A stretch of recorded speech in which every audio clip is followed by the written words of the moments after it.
The All Blacks are warning the Springboks. Okay, thanks. But before we just write this off, let's look at what has been said. And today, you are going to get a front row seat to exactly that. Now, if you're a certain age, you'll remember John Kirwan. Outstanding All Blacks wing back in the day. He was a try-scoring machine, no doubt about that. These days, he is a pundit on New Zealand television, and he also appears on the odd podcast. And I think if you've seen both iterations of Kirwan, you'll agree with me, he was a better player than a pundit. But like everyone, he is entitled to his opinion. Having said that, he has said some crazy things over the years, and they tend to be anti-Springbok. But even a broken clock is right twice a year. On this, I agree with Kirwan. We're chasing South Africa now. As hard as it is to say, South Africa are leading world rugby in innovation, in World Cup titles. At some stage, you've got to go and beat the best team in the world. And so everyone's coming for South Africa. And I'm sure Russie's aware of this. Not that I'm losing any sleep that South Africa's got a hard year. I'm actually happy. But not only do they have a hard year, everyone's coming for them. They are now the level everyone's got to get to. Well, yes, Mr. Kirwan, you are indeed right. Everyone is coming for us, and we are the level that everyone else needs to get to. That's what happens when you are the world champions. Double world champions, I might add. Everyone wants to beat you. Boxing actually has a great system where the champion has the belt. And if you want that belt, you can challenge the champion. But you can only get that belt if you beat the champion. The Springboks have won 21 of their last 24 tests. We've beaten the All Blacks 4 times in a row now. That includes the 2023 Rugby World Cup final, the Qatar Airways Cup match, and the 2 Rugby Championship matches last year. Here at the front, there was a fantastic contest. Backwards one! On that throw, one backwards call from Matt Carley. But then Marks with ball in hand. Player on the floor there. Gets away! And over he goes! Malcolm Marks! Speaking of which, we hold the Rugby World Cup, the Rugby Championship, the Freedom Cup, the Mandela Plate, and the Qatar Airways Cup.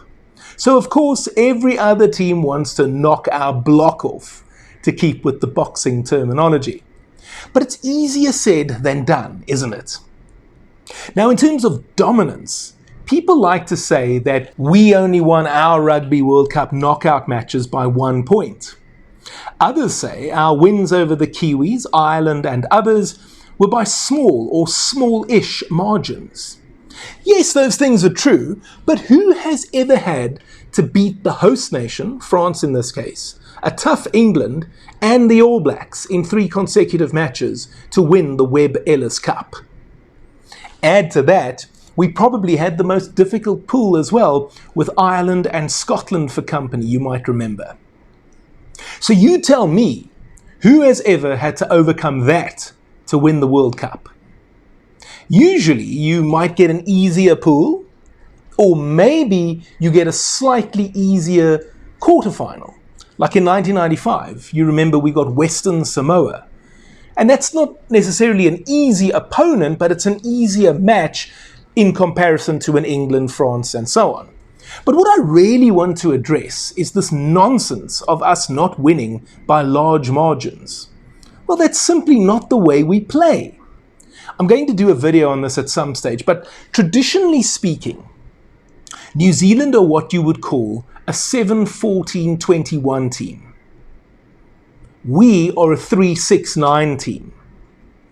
You follow, you get where this is going.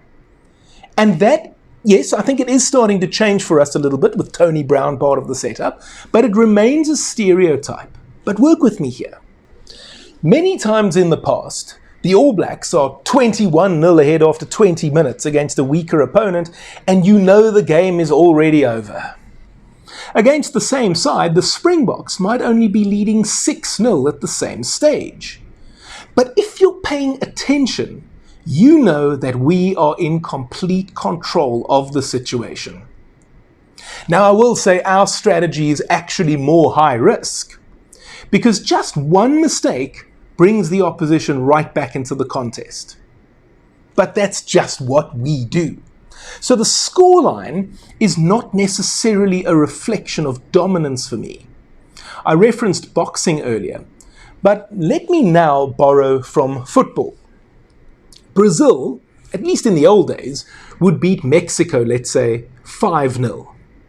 But Italy would beat that same Mexican side 1-0. In both cases, the Mexicans hardly stood a chance. It's just a question of style, or in this case, styles. Now, in terms of the opposition coming for us, Dr. Rassie Erasmus knows this, I can assure you. The players know it too. And no doubt for me, the biggest tests of the year are the two we play against the All Blacks in New Zealand. That's coming up in September, the 6th and the 13th, if you haven't marked your calendar already. First one is at the Holy Ground, Ellis Park. That's on the 6th. And then on the 13th, Wellington, the Cake Tin. Kirwan recognises the significance of those matches in particular. As I say, even a broken clock is right twice a day. But he's talking about last year first, and I want to show you the quote. I thought we got close to working them out. The way South Africa played, the bomb squad, Rassie and his innovation. We got close last year, but we didn't get the cookies, especially in South Africa. I thought we should have won both of those tests, but the experience and the greatness of that side got through.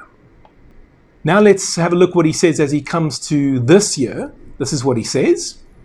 We now need to win this series in New Zealand to make a point. It's not going to be good enough to walk off and lose to South Africa anymore. Look, as oddball as his views sometimes are, I must be honest, I just love this. The Springboks-All Blacks rivalry is the best one in rugby, and one of the best in all of sport, in my opinion. And then Kolisi! People talk about respect and being humble. And sure, there are a few oaks who take it too far. But this is fantastic. This is a man who understands the rivalry, and he's ramping it up before the two teams face off. Is he biased? Of course he is. But so what? It's great. Big up your team, John Kirwan. And I will big up my team. That's the point of it. This is what I call respecting the rivalry. To be sure, I think these two tests later this year are going to be epic. New Zealand have not lost at Eden Park since 1994. I almost said Ellis Park. Eden Park. That's 50 test matches ago. Has there been a team better equipped than our Springboks to go there in September and end that streak? I'm not sure. And it would be the most appropriate thing ever for us to be the ones to crack the code. And yes, we know the All Blacks will be coming for us, just like every other team in the world. Ireland and France will be coming for us in November when we tour at the end of the year. But we can handle it. We can take it. As I close, it's worth pointing out that Kirwan was also speaking in relation to the Rugby World Cup 2027 draw taking place in December, and how the team's performances this year will affect the rankings, which in turn affect the seedings for the World Cup. I'm not overly worried about that, to be perfectly honest with you. They do the draw for the World Cup far too early in any event. It's a circus and a farce, if you ask me. So much can change between December 2025 and October 2027.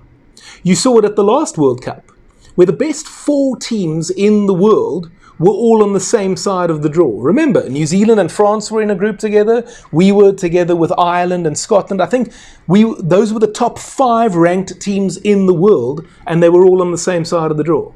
But hey, World Rugby is at the wheel. What do you think? Are you worried that all the other teams are supposedly coming for us? Or do you agree with me that they've been coming for us since 2019, and we know how to deal with it? Let me know in the comment section down below. And while you're down there, I'd like to encourage you to help me out with a super thanks. That's the heart button with a $sign inside of it. It'll give you the opportunity to make a highlighted comment. I also promise to hit the love button or the heart button on your comment. You'll be helping me because I want to do this full-time, guys, and I would also love to go to Australia in 2027 and cover the Rugby World Cup for you from down under with daily content. But I'm going to need a little bit of support, and by hitting the super thanks button, you'll be giving me some financial support to boot. And the contribution is whatever you want it to be. So it can be 10 Rand, it can be 10,000 Rand, it can be 10 million Rand. It's entirely up to you, whatever you're comfortable with. I will just say that if you used to work at Eskom and you got a lack of payout, then I'm expecting you to do the right thing, okay? And if you're not yet ready to support me in that manner, you can just spear tackle the like button, or you can subscribe to my channel if you haven't already done so. And why not go check out this video over here, where you can see and hear everything that Dr. Rassie Erasmus had to say in his most recent press conference ahead of the start of the new Springbok Test season. And I've also asked YouTube to make a recommendation over here. I don't know what it is, but I'm sure it's a good one. If you haven't watched Rassie, go check out this one, and I'll see you next time.